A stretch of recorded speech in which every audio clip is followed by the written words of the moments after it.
Hello and welcome to the Monkey Spacewalk channel, where the topic is what Reddit thought of Ahsoka Episode 5. More specifically, I'm going to be reading about the different interpretations of the Force vision in Episode 5, as that's what really interests me.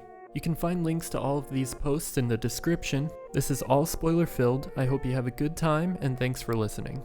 I've seen a lot of discussion and confusion regarding the Ahsoka Anakin lesson in Episode 5, and while I love this episode and series as a whole, I do think the writers could have done a better job in translating Ahsoka's inner journey to screen. While media is and should remain a subjective experience, meaning that your interpretation is just as valid as my own, I believe I have a reasonable grasp on what the writers intended and thought to offer my take on what we've seen so far. What was the point? I'll just write the important part first. The point of the vision was living as opposed to surviving. Look at the beginning and the end of the whole sequence and you'll understand. Anakin starts by asserting that Ahsoka has to fight in order to live. It is a simple choice with only two options. At the end, Ahsoka rejects that premise, throwing lightsabers aside and decides to experience life. She comes out on the other side smiling, with a feeling of purpose and wanderlust. The cinematography shows us an example of what makes life worth living through the Purrgil. They are grand and majestic, inspiring a sense of joy and awe in both the audience and the characters on screen. The opposite of living is surviving. I think the opposite of living is dying. Ahsoka is a child soldier. She grew up in the Clone Wars, which when translated to live action has never looked so horrifying. I probably need not make the point that this environment isn't suitable for children. When Ahsoka asks about her training, Anakin answers that this is her training, but it shouldn't have been. In the second vision, we see the emotional baggage of war. Ahsoka feels the sorrow of experiencing a fallen comrade as she holds the hand of a wounded clone trooper. The clones age twice as fast as a normal human, and as such are also child soldiers. Anakin is not grieving. While the loss of life bothers him, he does not allow himself to feel it. While Anakin tells Ahsoka that the Jedi have to be soldiers, she wonders if that is all she will have to pass on to her Padawan one day. Anakin closes off by reinforcing his initial point. He is teaching her how to survive, and in order to survive, she has to fight. In the third vision, we see Ahsoka during the Siege of Mandalore. While the loss of life previously was so important to her, she is now calm and collected as battle and death rages around her. She is molded into Anakin's image. Standing beside her master, they both cross their arms. She is stoic and does not allow herself to feel any close connections or form any close bonds, except for one, of course. Does Ahsoka fear falling to the dark side? No. Ahsoka has never been shown to be seriously tempted by the dark side. Ahsoka is afraid of getting hurt. When Anakin becomes Vader, her only true emotional bond is gone and she is left stranded. While she isn't afraid of following down the same path as her master, Anakin's fall is nonetheless a deeply traumatizing experience for her. Ahsoka's identity is tied to the Clone Wars and what Anakin left behind. Anakin's legacy is her legacy, and as she sees it, that is only war and death.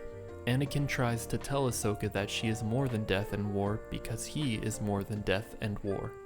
But when Ahsoka looks at her master, she sees only Vader. So what are we left with? Stoicism. Ahsoka is unable or unwilling to form any close attachments, as they have previously resulted in only death and war and loss. While trying to distance herself from the legacy of Anakin, she ironically completely embraces the survive philosophy, not truly living. She has been going nowhere. To move on, she has to look at her fallen master in his yellow eyes and accept them. She tosses the lightsaber aside Luke style and chooses to live. Coming out of the vision is the first time Ahsoka tries to be more than her legacy. She knows that the Purrgil might not take them to Sabine, but as she boldly states, going anywhere is better than going nowhere.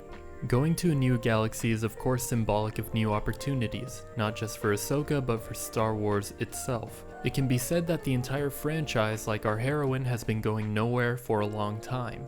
Star Wars is a space epic. It's meant to depict a long and arduous adventure, a journey grand in scale and scope. But for so long, this franchise has retreaded the same path over and over.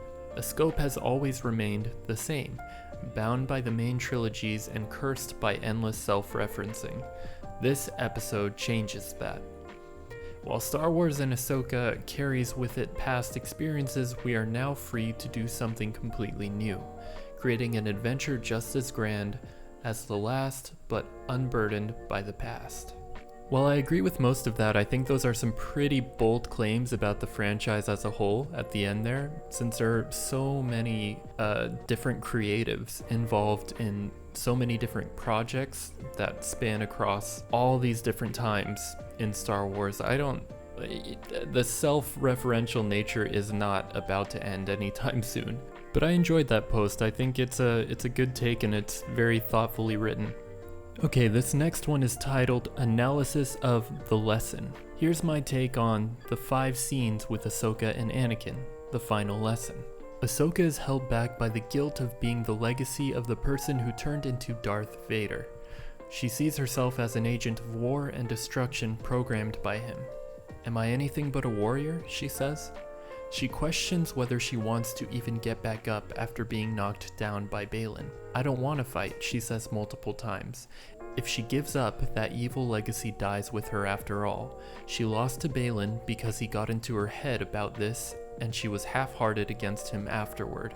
And just to interject here, in episode 4 itself, I didn't feel that she was half-hearted after that occurred, but the fact that she pretty much repeats exactly what Baylan said to her back to Anakin means that it did get under her skin. So I don't feel the last episode supported it. The fact that she's thinking about it at all means that he got to her. Okay, it continues. Here's how Anakin helps her. 1. By reminding her that he was more than Vader. In his flashbacks, he's kind and consoling in the medical area, even leaving a strategy session to help her. He makes jokes, he imparts wisdom, he gives context over why her training was the way it was. Her training wasn't to make her a killing machine. It was to help her survive in tough times, like on Mandalore after he was no longer there. Contrast Mandalore with how scared and meek she was in the earlier charging scenes. Anakin also gives context that her legacy goes beyond him. It reaches back to Obi-Wan and many others. Ahsoka can't deny that Darth Vader never existed though. She has to accept that Anakin did become Vader, which is why Vader makes appearances. The very last scene takes things home. Ahsoka overpowers evil Anakin, gaining Sith eyes, and chooses to throw the lightsaber away. This is critical. Her destiny isn't written. She can accept that Vader was a part of her history, not killing him, while choosing her own path moving forward and seeing herself as much more than a weapon of destruction. 3. A bonus lesson. In a brief moment, Anakin asks Ahsoka if she even wants a Padawan, and she is shocked by the question. We've seen Ahsoka struggle with being a teacher throughout, and now we know it's because she doesn't want a Padawan to continue in Vader's legacy as well. When she returns, she will be ready to be a proper mentor. To summarize, Anakin is helping her move forward by recontextualizing her past, to show that his legacy to her was greater than she thought, and that just because Vader was a part of that legacy doesn't mean she can't make her own choices.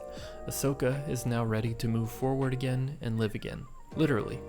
What do you think? Did I miss anything? That all made sense to me, but I think the only thing I would pick out is about her not wanting her Padawan to continue in Vader's legacy. I think that's a little too specific, and her reticence with her Padawan has more to do with her not allowing herself to get too close to others. In Season 7 of Clone Wars, she was telling Maul how he was wrong about Anakin becoming Palpatine's new apprentice, saying, "You don't know him like I do," and then he killed children. So yeah, that's the person she was closest to. It makes perfect sense that she'd be unwilling to take chances with people because of how horrible the seeming randomness of their choices can turn out to be. Sabine asked her earlier in the season, you still live in this ship? Because it's just her and Hu Yang, and that's it. She's just a drifter. I imagine taking odd jobs here and there, for the betterment of people to help, but she's just her life seems to be pretty empty in terms of the close connections she makes with others. Okay, this next title is very bold. You're all interpreting spoilers incorrectly. Ahsoka Episode 5 spoilers below. At first, I didn't really understand what the lesson was from all Ahsoka's visions. Honestly, same. I left a comment in the mega thread stating this. A lot of people responded basically saying Ahsoka had to face her fears and overcome her attachments. She is a product of Anakin, but is afraid to become Anakin. She was trained to be a warrior, but she wants to be much more. She had to choose life over killing Anakin at the end. All of those things are true, but they weren't the point of this vision. The point of this vision is a lot more real time than all that. Maybe we missed it because we knew Ahsoka wasn't actually going to die, but Ahsoka was literally dying. The fact that she didn't drown is a miracle.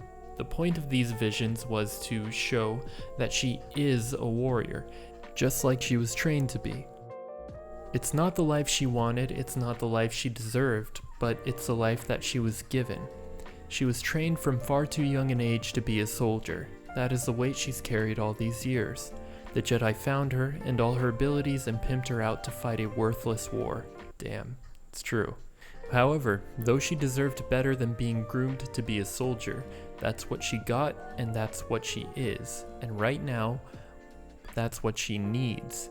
For better or for worse. She's a fighter. And if she quits, the simple truth is she's gonna die. It's pretty black and white.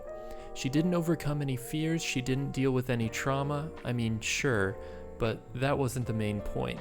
I'm not really agreeing with this part.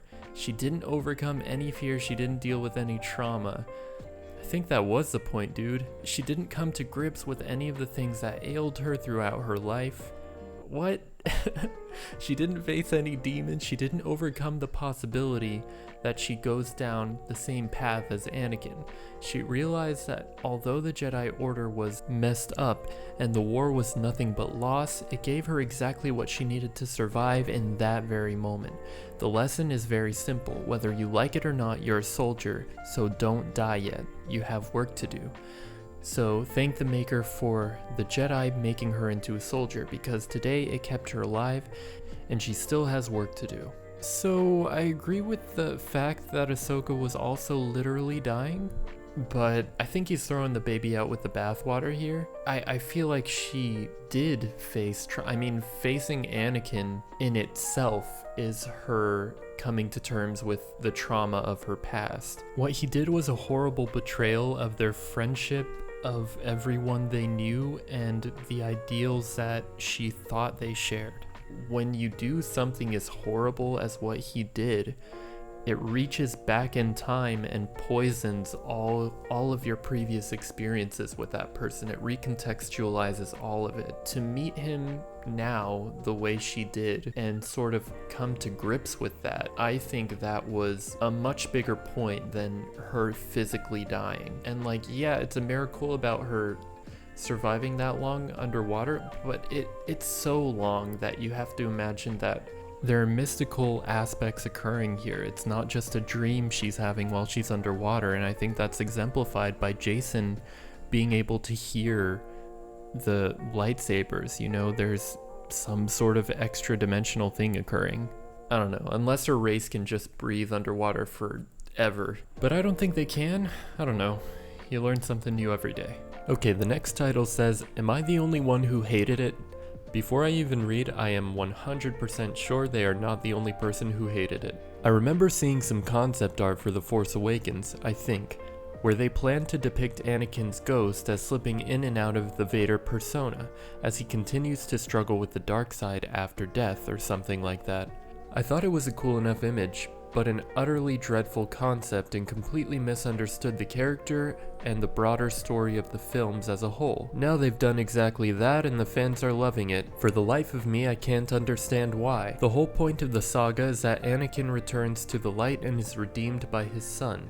Having him be evil post-death redemption is such offensive nonsense. People were up in arms about Palpatine's return undoing Anakin's sacrifice when it really wasn't true. Anakin died defending Luke from Palpatine. Whether or not Palpy really died is immaterial to the fact of saving Luke. Sure, it puts a cherry on things, but a Jedi uses their power for knowledge and defense, never attack.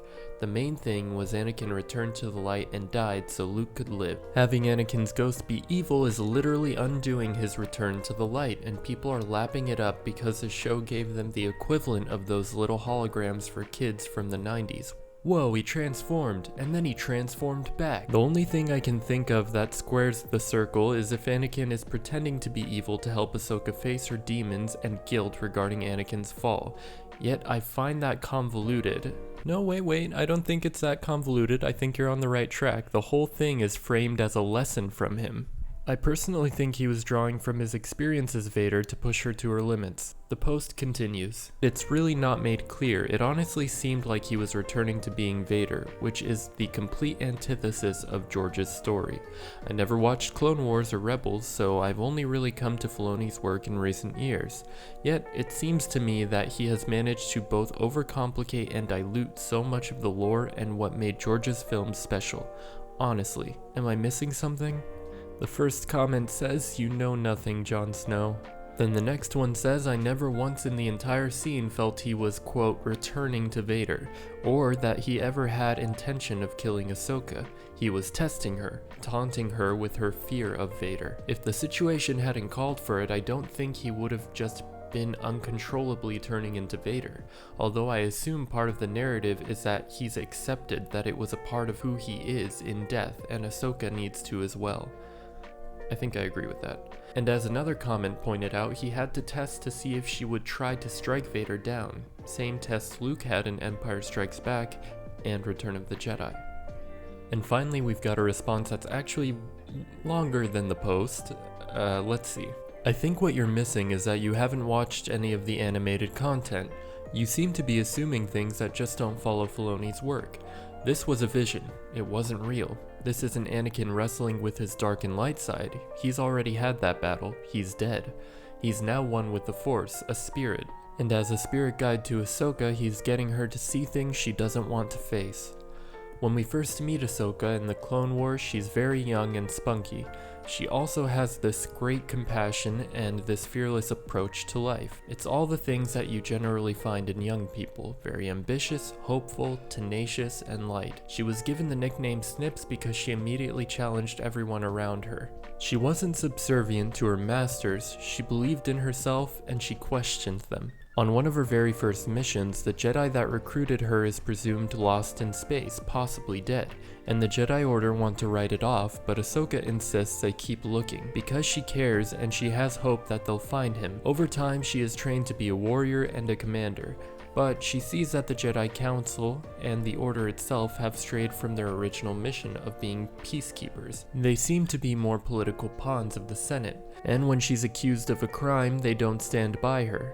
They don't believe in her even though she has been a loyal member to the Order her entire life, and that fills her with doubt of everything she grew up believing. Later, she finds out that the one Jedi who she was closest to, Anakin, falls to the dark side and becomes this horrible, villainous murderer. He empowers the Emperor and all the darkness that comes from that. She can't defeat him, she tries but she can't. She's lost in the middle of the rebellion and does not resurface until much later. But she's a different person when we see her again. She's lost her youthful innocence, her zest for life, her fearless compassion. She's willing to write people off if strategy demands it. She's become cynical, brooding, defined more by her failures and her fear than that passion for life and goodness. That's why many people have complained about Rosario Dawson's portrayal of the character. It seems so different than what we saw in the animated series because she's playing the dour Ahsoka, the defeated one, the one defined by failure rather than hope for the future. What Spirit Anakin did here was get Ahsoka to both face the things that destroyed that innocence in her, and that includes his darkness as Darth Vader, and see that there was more to her than just that. Just as there is more to Anakin Skywalker than his life as Darth Vader. There is light, there is hope, there is life. I know it's a very esoteric character conflict. It doesn't come right out and state everything that it's about. Anakin tells her the lesson is life or death. What will she choose? You have to infer a lot. See what everybody's saying about Ahsoka the White emerging from her experience. Notice how her demeanor has changed.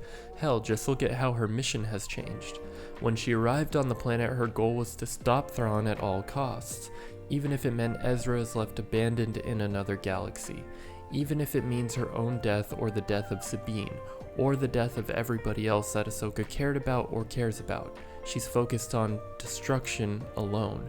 However, when Ahsoka leaves with the space whales, her goal is to find them and bring them home. To find Sabine and Ezra, their friends, and bring them safely home to their family. It's not about destruction anymore, it's about living. I highly recommend you go back and watch some of the animated stuff. I didn't watch any of it before this summer. I didn't think it would interest me. Now, the Clone Wars is not my favorite. It's okay, and I understand why people love it. It's a compilation of stories inspired by the Vietnam War. It's about conflict and choosing the lesser of two evils, how war can destroy a people's morality, how it can corrupt, but it is aired completely out of chronological order. They would go back and fill in the gaps in later seasons. You don't have to watch all of it if you don't want to. Just catch the highlights. See how Ahsoka starts out under Anakin's tutelage. The Mortis arc is a 3-episode one. It's very esoteric and spiritual, but it may or may not explain what happens to future Ahsoka. Definitely watch the finale arc. That's how we see Ahsoka surviving Order 66, the tragedy of the whole situation. Then you start to understand the darkness that plagued her soul for so many years. Now, Star Wars Rebels is my favorite. Honestly, I didn't expect to love the series, but once I started watching it, it reminded me of being a kid in the 70s and watching Star Wars for the first time. A lot of that helps inform the series. You find out who Hera is and Sabine. You find out who Jason's father is and who Ezra is. You see Ahsoka again. The first season may have some juvenile episodes because you have to remember the series was made for a Disney Cartoon Network, but I promise you stick with it and it gets deeper and much more adult. There are parts that absolutely bring me to tears. So that was pretty long-winded, but I actually did like it. He takes a long time laying the groundwork for how her character used to be to contrast her for how we've seen her in this show, and I think that works. When Ahsoka comes back in her white robes, it's true that she does smile more than she has in the whole show and seems more optimistic generally. But as for how she acts going forward, I feel like that remains to be seen. We can't really jump to conclusions about her being just like her animated counterpart going forward. Anyways, that's it for me today. I hope you enjoyed it, and until next time.